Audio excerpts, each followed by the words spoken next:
Freedom Radio Hour. Live on Capital Radio 91.6 FM. All right, everybody. Welcome to another edition of the Freedom Radio Hour. I'm your host, Adam Cruz, and I'm here with my fantastic co-host right here, Eddie Nicholas Sweater, beautiful people, and welcome to another episode of 91.6 FM, freedomradiohour.com, dwildmusicradio.com, and all the other .coms that are out. Are we just shouting out all the .coms, right? I'm here, and we're going to talk about what's going on in the world of news, music, and everything else. Yes, that's right. Well, I'm delighted to see you here. Yes, I'm so excited to talk to you right now. Let's take a moment to let our listeners and our viewers know that the Freedom Radio Hour is here not only giving you fantastic music, but we're here to be your number one source for music, business, news, and trends from around the globe.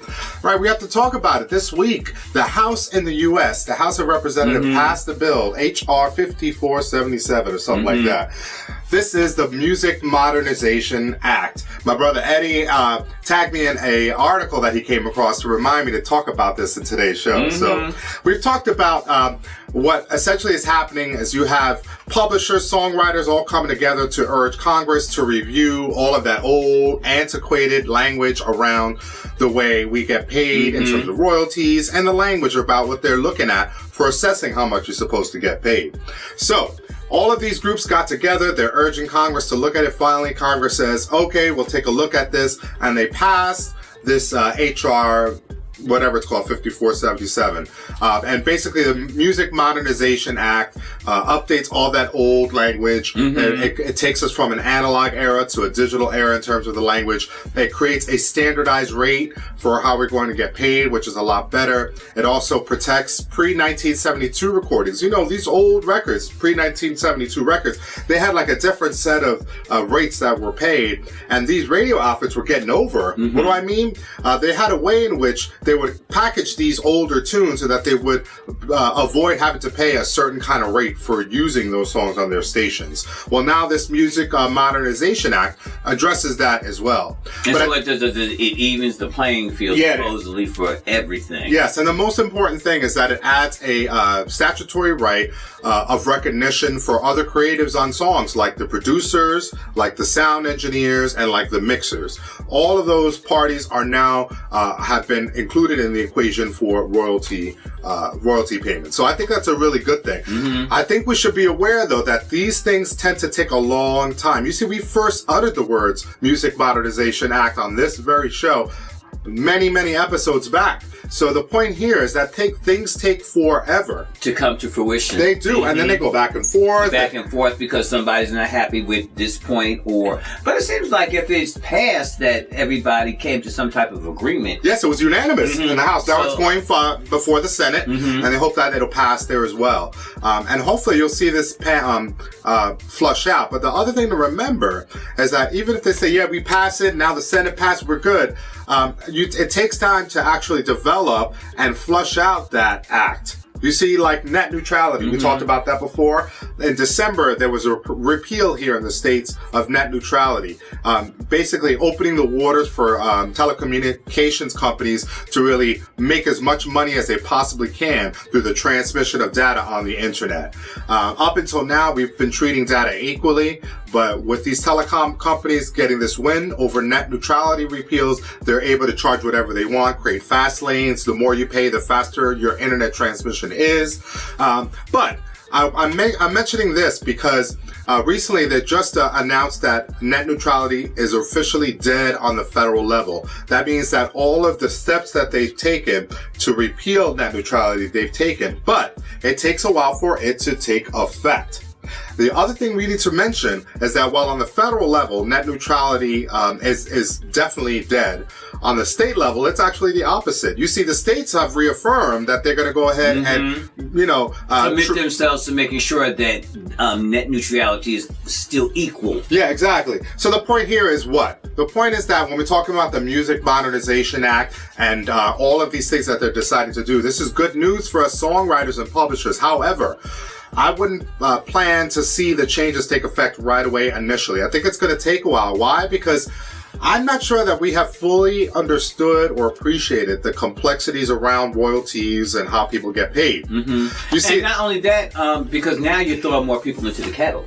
Exactly. So and if you don't know how to really deal with how everybody gets paid and in which ways, and an easy to understand way, I suspect it's going to take a while before we get any real Because now solution. do you include the engineer as part of the construct of your contract, or are they paid directly up front? You know, how is all this going to be compensated when it comes down to the allocation of pennies? Are the pennies going to go up? Well, that's a great question. The other thing they're trying to do nickels is now. I know, right? I feel like now the other thing they're trying to do is create like their own version of Sound Exchange. Sound Exchange deals with your digital performance royalties. Well, through this Music Modernization Act, they're considering creating their own version of a Sound Exchange to deal with the differences that are happening in these rates right now. I don't know what's going to happen in the future with this, but I think it's very interesting that right now, finally, in 2018, we're starting to see some simple updates. I mean, it's crazy how they are finally getting around to removing language around piano rolls. You know, historically, the way that they calculated how much you got paid as an artist is how many times those player pianos were running. And that's an old method. Nobody uses that anymore. So the point is, it's old. It takes a long time to update. And even if there's a big announcement like net neutrality repeal or Music Modernization Act, these things take time. And I wouldn't be surprised if you see, to Eddie's point, some changes up and how we think about this act going forward. We'll see. And not only that, even before we do that, before we move on, let's realize we have an upcoming election, so everything that has been voted into may be changed by if we have a new incoming party. Right, and what the constituents say, you know? Anyway, let's take a break. When we come back, let's break down more of this music business news right here on the Freedom Radio Hour. 91.6 FM, D-Wild Music Radio, the Freedom Radio. Singer, songwriter, performer, and host Eddie Nicholas debuts his fantastic new album. Released in conjunction with mixtape sessions and Deck Music imprint, Eddie brings you a 16-track album full of fantastic jams upon jams, perfect for any dance floor. The album includes records like Fall in Love, Goomba, and Reuben. Check out EddieNicholas.com and TrackSource for his brand new LP. Freedom Radio Hour. Live on Capital Radio 91.6 FM. What up, beautiful people, and welcome back. We're so glad that you're still here with us. 91.6 FM, D-Wild Music Radio, the Freedom Radio Music Hour. My name is Eddie Nicholas, and I'm sitting here with my wonderful, knowledgeable, he knows everything, co-host. Stop that. The one and only Mr. Adam Cruz, thank you so much for tuning in to the Freedom Radio Hour. We're going to jump right back into it. We want to let you know about sort of a bit of a summary of news that's happening. So recent reports has indicated that consumption of music is at its all-time high. Oh. I'm talking about like it brought in an extra $1.4 billion to the market in terms of consumption. Streaming music has increased several percentage points because more people are streaming more than And what ever. age group is that? This sounds like it's more geared to the millennials are having a lot to do with they're doing it based on the this, counts. on the counts. So the counts are basically saying this total count of what people are enjoying in terms of streaming through all of the outfits. And so through that, they do a tally and then get a general sense of the levels of music consumption, which I find really interesting. And we have to pay attention to what we talked about last episode. We talked about how Microsoft, the biggest software company in the world, purchased Spotify, which was arguably one of the biggest streaming outfits in the world. Now they're together. And remember I mentioned that Microsoft's agenda, amongst other things, is to get more of a foothold in the gaming world. You see, they're all about that gaming console. When you play your video games, they want that music streamed, and they want to give you more choice as you play your game, right? So I find this fascinating because now what you're seeing are reports of other streaming outfits that are considering what they can do to get into gaming. Everything's about pairing the streaming now in other ways. So Microsoft seems to be into this pathway where streaming is not just you and I tapping into Tidal or Apple Music from our phone or whatever. Now streaming is going to be seen in multiple ways. Let me give you a trivial example. We have the royal wedding happening in Britain, right? And so now the big reveal is that the royal wedding will be streamed live and they're going to put it out on vinyl. Right, that's what I said. Like, who cares about that? But the point is that what they're Wait doing. a minute. The Blu-ray type of thing? No, Or- vinyl. They're trying to basically have a recording. Like, you used to buy a Richard Pryor album. Oh! It would be a recording of the wedding. I know. I have no interest, but evidently there's enough somebodies out there that have interest. They've made this as part of their plan. I can see asking for a video or a DVD, but a record? Well, I mean, now you have to think about it differently. Now you have streaming live from the congressional floor. You have streaming live from the royal wedding. You have streaming live from your phone, from your laptop, your phone. And streaming is so important now that... Because you know why? Because if they don't do it, somebody else is. Because we all now have the mechanisms to be able to stream live from wherever we are. The new technology that has been introduced via Facebook, via YouTube, and all these others, which allow you to record directly right there.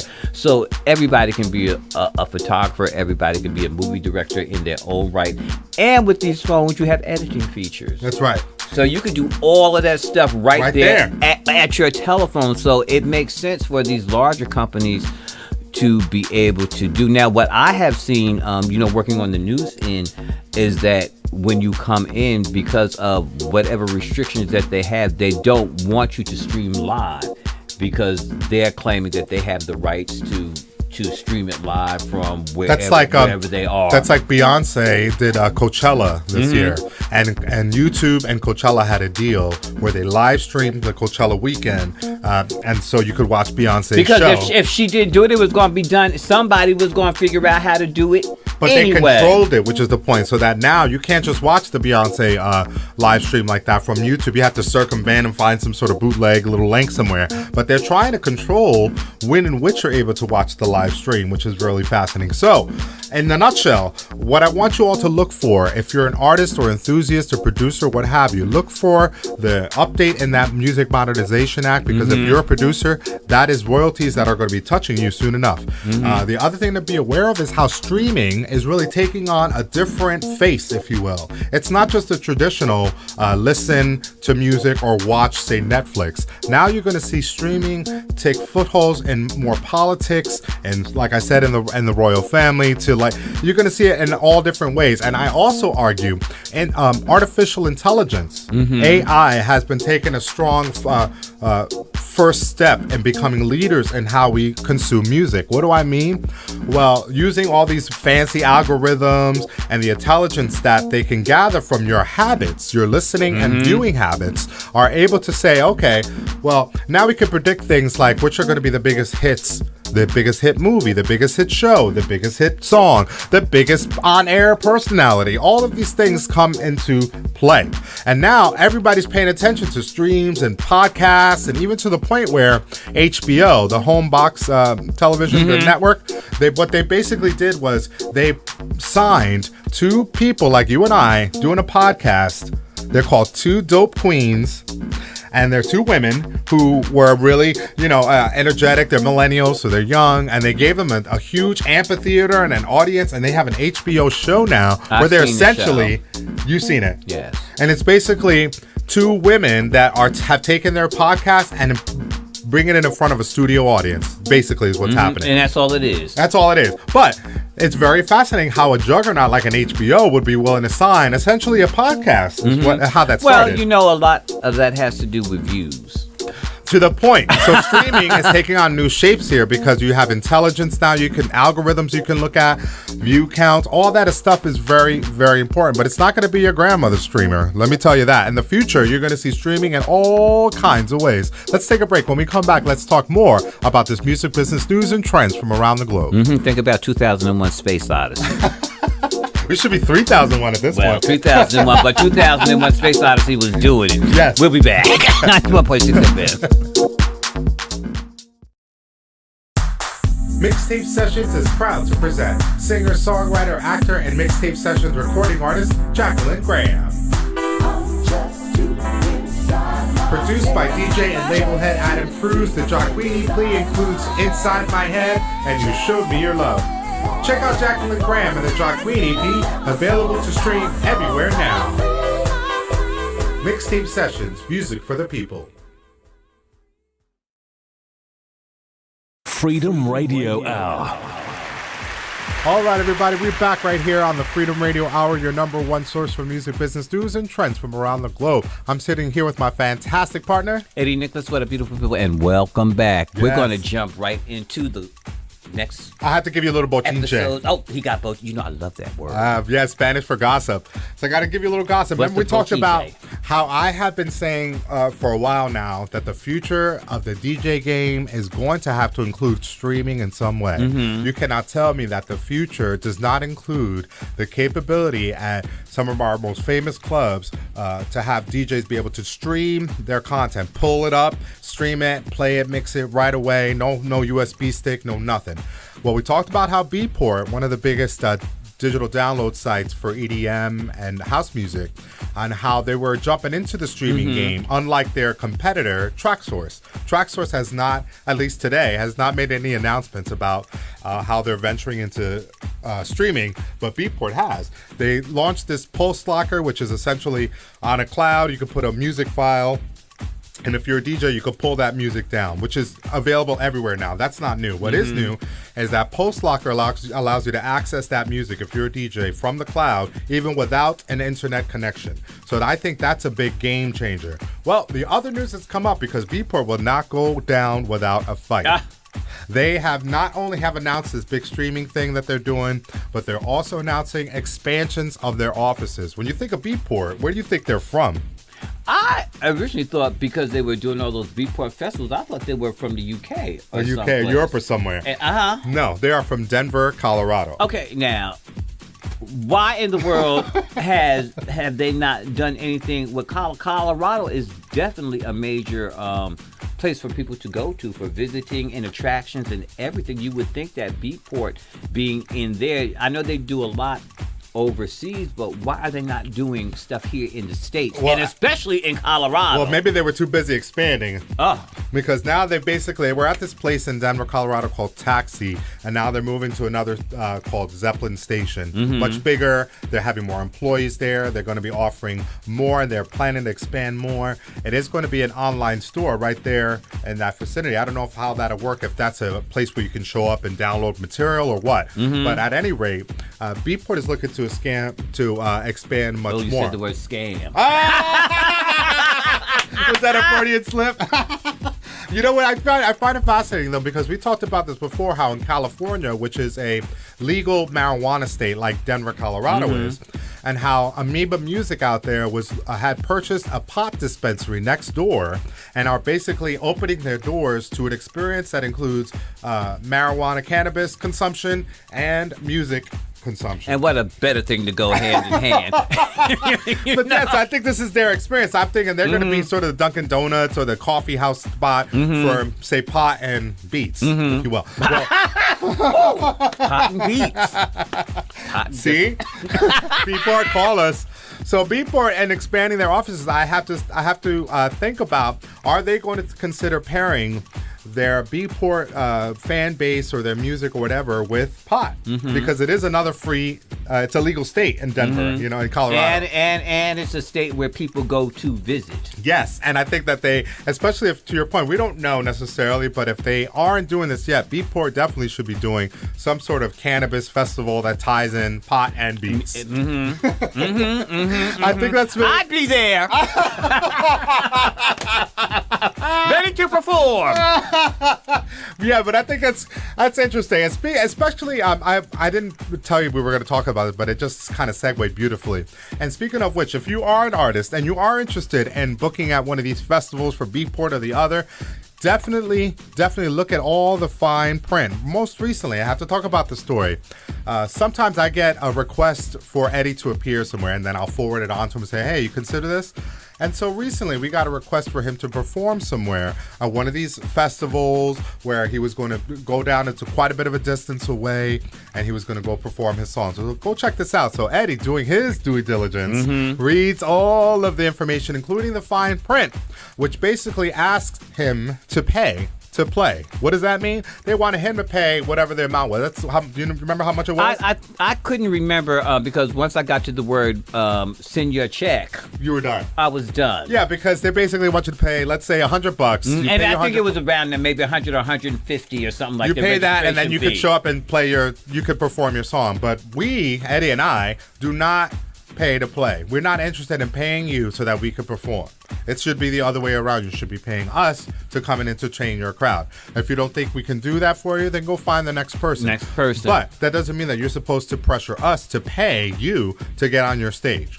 But if you're an artist and you're trying to perform at these festivals, Eddie has the great fortune and smarts to be able to get himself on a lot of these large outdoor festivals every summer, to the point where Eddie is hosting all summer long, not just one festival, not two, not three, but 4, 5, and 6 of these festivals. But if you don't know how to navigate this, you could quickly get yourself taken advantage of.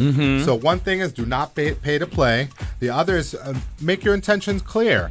If you see someone like Eddie hosting an event, that doesn't necessarily mean that Eddie also has ends in booking you as a DJ. You have to do your due diligence. In the case of one of his biggest festivals, they ask you to submit an application by a certain time. So pay attention to those things. Dates, times to remember, application processes that you need to adhere to. It's not always some sort of political favor. And always, if you're really interested, show up at some of the functions that many of these organizations give as part of their fundraiser, so that you can meet the people that actually are the ones to say yes to you. And then bringing it back to the story about Beatport, it's really about finding new and innovative ways to gain a better foothold in the art that you're pursuing. So if you're a singer and you want to perform at various functions and parties and festivals, you should know some of the list of things you should look out for. Like, shouldn't pay to play. I should be paid something, or whatever that is for you. Your writer, if you will, what you expect for the gig.